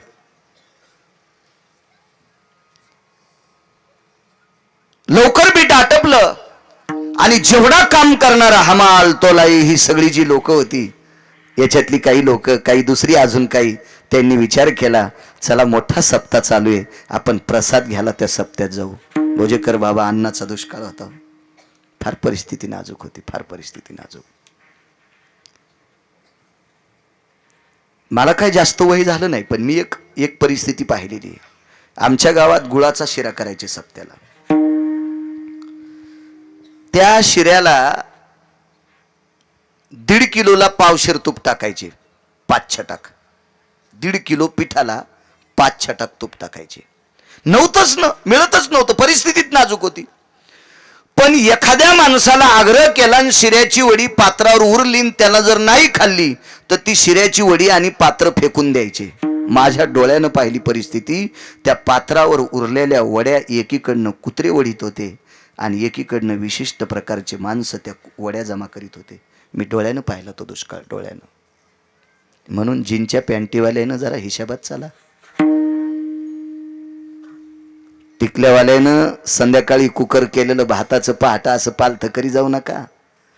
तुमच्या सासूनं, तुमच्या सासऱ्याने संध्याकाळचा भात सकाळी कांदा चिरून परतून डबल खाल्लाय म्हणून तुम्हाला गव्हाच्या मोरंड्या ठुल्यात. त्यानं जर तो भात फेकून द्याला असता ना तर तुम्हाला नाशिकला गट्टू उचलायला जावं लागलं असतं. गट्टू एव्हा मागची जो जाण ठेवतो का त्याला विश्व कशाचीच कमतरता भासू देत नाही.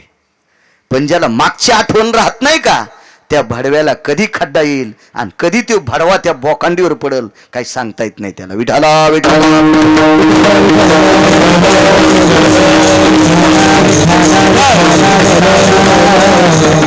पात्र पुसून खात होती माणसं, पुसून. काय मोठाल्याच्या लग्नात बेचव आहे आता. अहो मोत्यासारखा चमकणारा मोतीचूरचा लाडू 2-2, 3-3 जशाला तसे डस्टबिन मध्ये जातात. येऊ नये तो दुष्काळ. माझ्या वाणीत ताकद नाही, माझी वाणी अपवित्र बी नाही, पण मागच्यासारखा दुष्काळ येऊ नये लक्षात घ्यायच्या करता अन्नावर प्रेम करा. जगातलं सर्वात मोठं टोक काय असेल तर अन्न आहे. 5 क्विंटल सोनं 10 क्विंटल चांदी असेल तर चांदीच्या भाकरीन सोन्याचं पिठलं खाता येत नसते. या गव्हा ज्वारीच्याच भाकरी खावा लागणार आहेत म्हणून त्याच्यावर इतकं बस्ताड्यासारखं करू नये माणसानं. असो, ही 700-800 लोक उतरलेली पाहिल्याच्या नंतर एका स्वयंसेवकाने नामनिष्ठ सद्गुरू भीमसिंग बाबांना सांगितलं, बाबा 700-800 लोक खाली उतरायले दुधनेच्या कडेहून. अरे पाहिलं, असं उन्हाळ्याचे दिवस होते, बरीच लोक येतात रे. वा वा वा. हे स्वयंपाक घरापाशी किती भाकरी येत रे.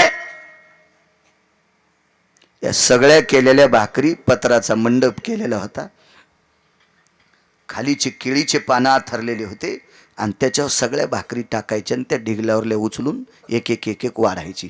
पण पाहला गेल्याच्या नंतर शाबीत भाकर भोजेकर बाबा एकही नव्हती, बंदी भाकरी एकही नव्हती. ज्या साधूचा उत्सव करता ते माझे सद्गुरू भगवान बाबा किती मोठे आहेत नुसतं ऐका, कळल तुम्हाला, कळल किती मोठे आहेत, किती अधिकारी आहेत. एकही भाकरी शाबूत नाही. सगळ्या बायका स्वयंपाक करून आपापल्या ठिकाणी, कारण तिथं काही एवढी सुविधा नव्हती राहण्याची, गावात गेल्या असतील. मंडप जांभळीच्या याच्या पानाचा दिलेला होता, आंब्याच्या याचा दिलेला होता, तापलेली वाळू होती, भयानक उन्हाळा होता. आता पुन्हा एवढ्या दुपारी चुली पेटवायच्या, पुन्हा गावातून गिरणीतून पीठ आणायचं, कसं शक्य आहे ते. बाबांनी सांगितलं, भीमसिंग बाबांनी, अरे शाबूत भाकरी एक सुद्धा नाही. काही नाही म्हणले, सगळ्या भाकरीचा चुरा जर जमा केला तर आपण एवढे जण जेवतो, इतक्या भाकरीचा चुरा आहे. पण हे नवीन आलेली 700-800 माणसं जेवणं मात्र तेवढा आपल्याकडे स्वयंपाक नाही. 2 पातेले आमटीचे भरलेले आहेत, वरण सुद्धा नव्हतं. कोणी एखाद्यानं वांगे आणले त्या वरणात टाकायची, गोबी आणली त्या वरणात टाकायची, काय आणलं असेल, मेथी आणली असेल त्या वरणात टाकायची, कांदे चिरून त्या वरणात टाकायचे, गाजर आणले असतील त्याच्यात टाकायचे. हे सगळं मिळून त्याचं कालवण केलं जायचं. पुरलं पाहिजे ना. आताच्या सारखा पैशाचा सुकाळ थोडा होता त्या काळात. माणसं उदार नव्हते असा विषय नाही, उदार अंतकरणाची माणसं होते, पण परिस्थिती नाजूक होत्या. 1-2 पातेले आमटीचे भरलेले ती आपल्या लोकांना सगळ्यांना पुरण, पण या लोकांनाही ती आमटी पुरण, पण भाकरीची पंचायत आहे. बाबांनी पुन्हा सांगितलं, बघा रे एखादी शाबूत भाकरी आहे का.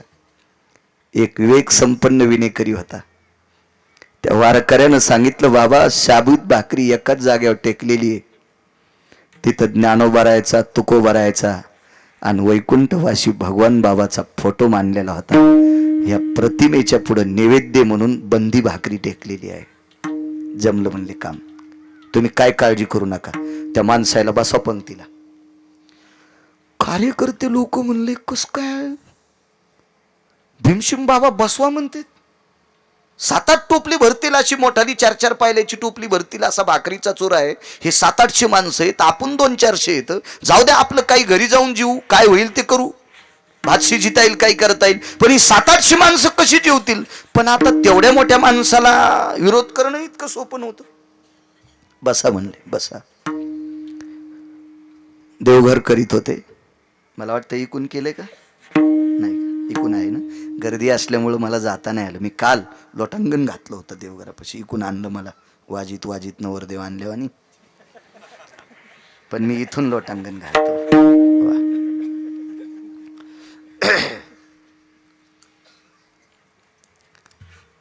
त्या देवघरापाशी गेले आणि गुडघे टेकले.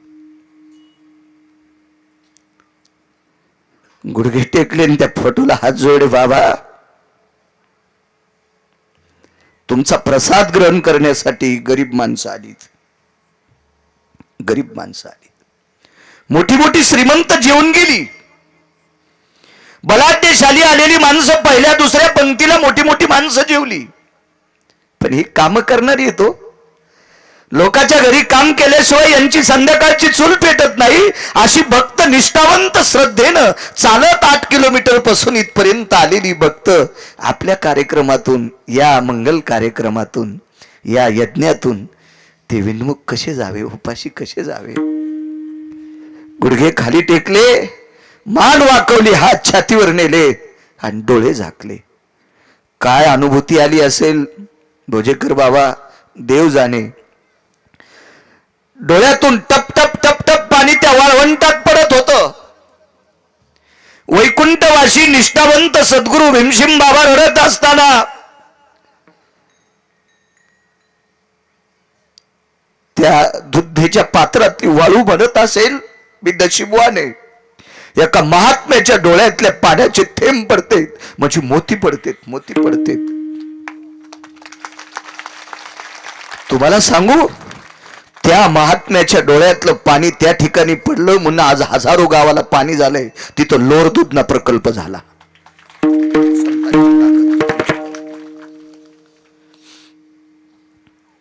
शेवकाल बोललो, बापू नैवेद्य उचल, हा नैवेद्याचा कुस्करा कर आणि सगळ्या भाकरीवर टाकून दे. बसिले जेवायला माणसं.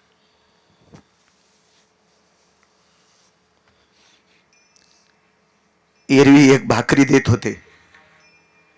भाकरीच्या कुस्कऱ्याचा अंत घेता येत नसतोय. वंजळ भरायचे आणि समोरच्याच्या पात्रावर टाकायचे. काम करणारे म्हणले, अरे त्या दिवशी आलो तर एक एकच भाकरी भेटली, आज मोठाला ढिगले, पोट भरून खाल्लं.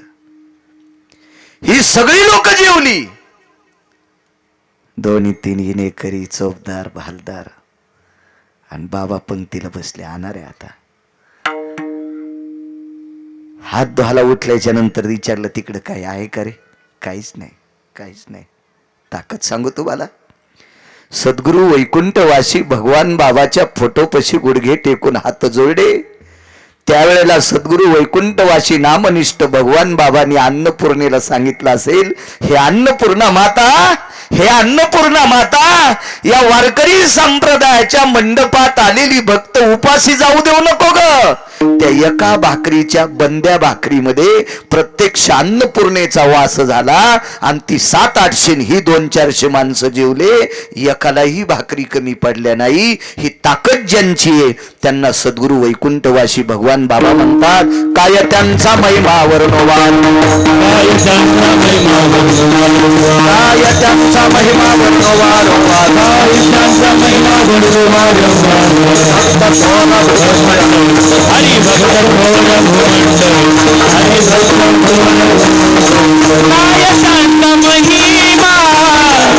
महिमा वर्णवान, काय त्यांचा महिमा वर्णवान, काय त्यांचा महिमा महिमा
कार्यक्रमाचं, एवढ्या मोठ्या महात्म्याच्या उत्सवाचे केले तुम्ही. नशीबवान माणसात, नशीबवान.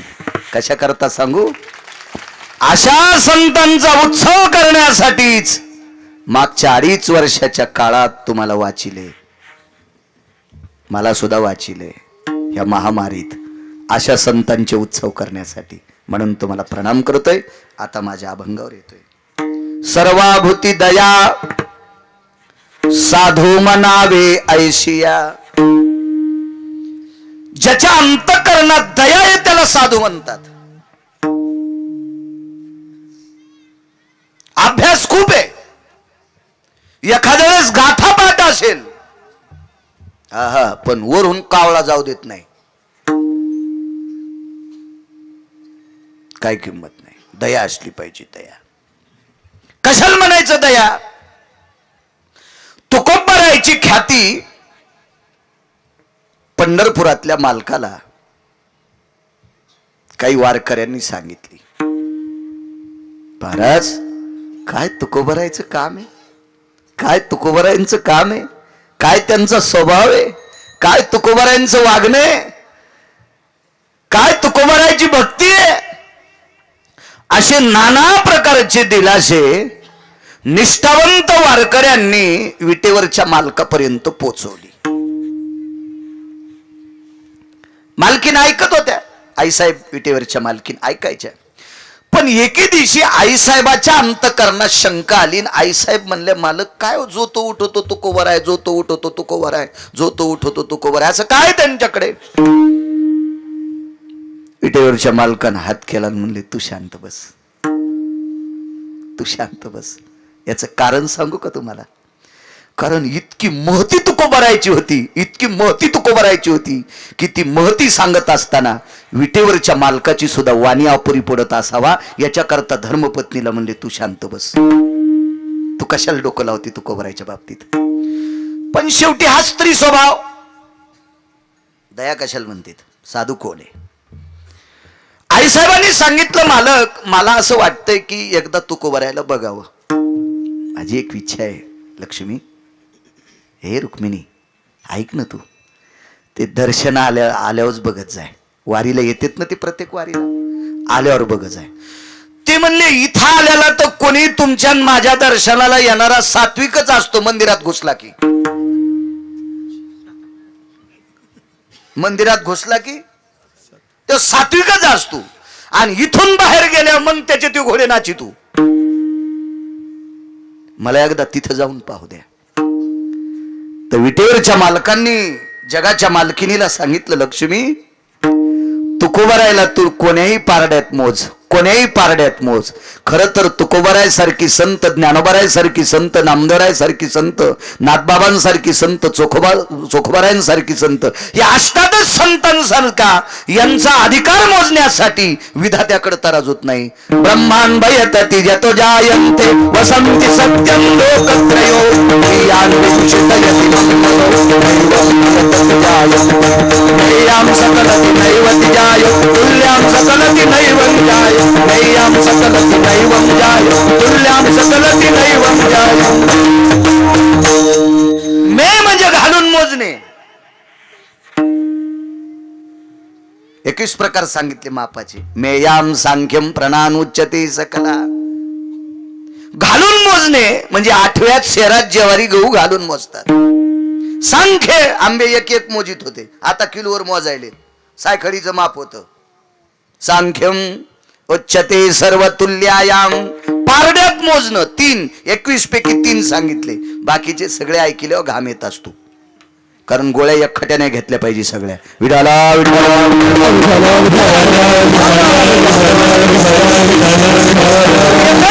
ब्रह्मदेवानं केलं नाही या संतांचा अधिकार मोजण्यासाठी. तू कशाला जाते? ऐका ना मालक, जाऊ द्या ना मला, जाऊ द्या ना मला, वापस येऊ देणार नाहीत का? नाही नाही नाही, पश्चाताप होईल बरं तुला, पश्चाताप होईल. डकू पकडू त्यांना तू. आईसाहेब म्हणल्या जाते.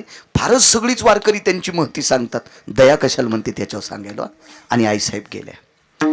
माझी विटेवरची मालकीन, जगाची मालकीन, ब्रह्मांडाची मालकीन, जिला लक्ष्मी म्हणतात. लक्ष्मी झाकून ठेवली पाहिजे बरं.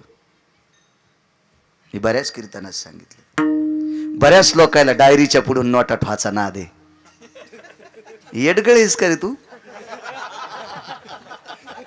आकलीचा कांदा नाही तुला? चपला डोक्यावर घेऊन फिरू तू का बोकांड्या? पैसे उघडीत होत असते. एका माणसाच्या घरी 1400 रुपयाचं बिस्किट कुत्र्याला खाला. ते काय मा सासरा नाही, काय नाही, काय नाही. कीर्तनाला गेलो आणि त्याचं घर पाहिलं. 1400 रुपयाचा पुडा कुत्र्याला खाला, कुत्र्याला बिस्किटाला खाला, कुत्र्याला. पण त्यानं शर्टाच्या आतून हात घातला आणि बनिलीतले पैसे काढले. आणि ज्याची बायको 17 भाईच्या मिरच्या तोडायला तो डायरीच्या पुढून 500च्या 2 नोटा ठोतू. अरे भाडवा कुठला? विढाला विढाला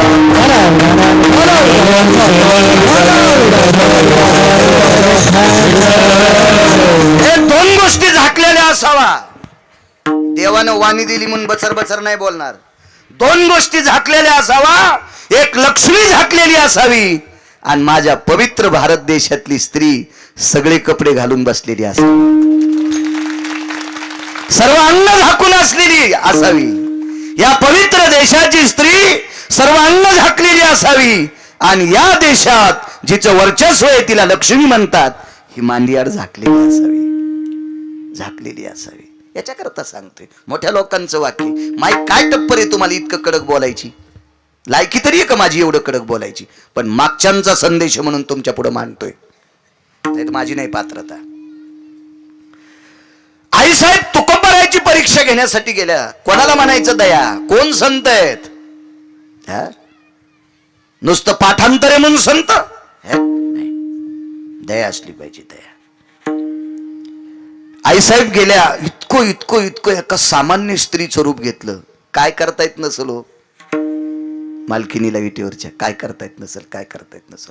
एका सामान्य म्हातारीचं रूप घेतलं. अंगावर असं जुनाट लुगडं होतं, एकदम जुनाट. माझ्या लहानपणी कंट्रोलचे लुगडे भेटायचे, ढवळ्या नखीचे कोपनचे लुगडे होते. नेसल्या हो बायका, नेसल्या, नेसल्या बायका, नेसल्या.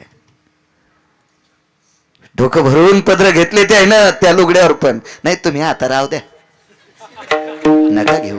आणि तुम्ही काय करा माहितीये का? जिला पदर घ्या वाटत नाही का, तिनं पप्याच्या बापाला सांगायचं, पदराचे पैसे मातीत घालूत नको म्हण तू. हे आरोतुरच बोला त्याला, पप्याचा बाप तू पदराचे पैसे मातीत घालू नको, तिथंच पदर कापून आण. हो, मी हुंडी सोसायटीची अध्यक्ष.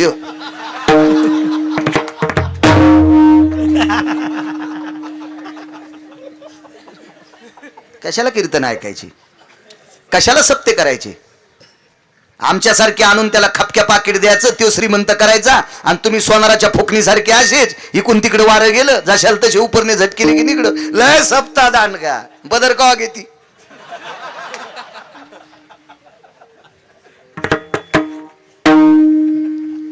हेवा, धर्मावर बोलणं लय सोपं आहे, धर्माचं अनुकरण करणं लय मोठं आहे. हेवा, मुस्लिम समाजाची माणसं धर्मावर बोलत नाहीत, धर्माचं अनुकरण करतात, धर्माचं अनुकरण करतात.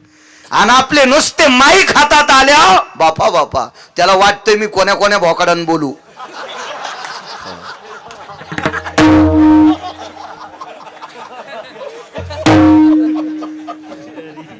लायकी आहे का तुझी माईकवर बोलण्याची? लायकी आहे भडव्या? आणू नका मला तुम्ही दुसऱ्या वेळेस. तुम्हाला 30 गाव पट्ट्याल 36 गाव मग फिरू फिरू हिजलाय. काय गरज नाही मला, काय गरज नाही. एकच बायको, 2 लेकरे, भरपूर पैसे दिले पंढरपुरातल्या मालकानं. एखाद्या हरामखोराच्या अंडरविली धुनन बनेली धुन त्यासाठी कीर्तन करणारच नाही. विडाला विडाला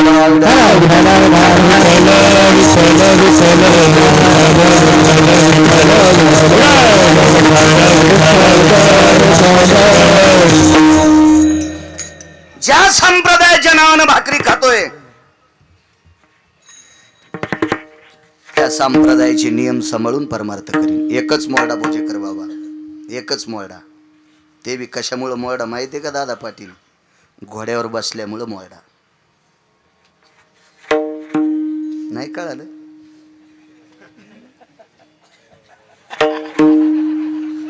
वायर ढिले ना, उशिरा लक्षात आलं तुमच्या. यांना लग्न केल्यामुळं ते नियम मोडा पाकिट घेतो, नाही तर काय गरज नव्हती हो. काय करायचं मग मागणं पुढून पुपटा उड तेवढाच नियम. बाकी कोणी सांगावं नियम मोडा, आज पटकन दिला त्याच्या रानात दारी धरायला चल.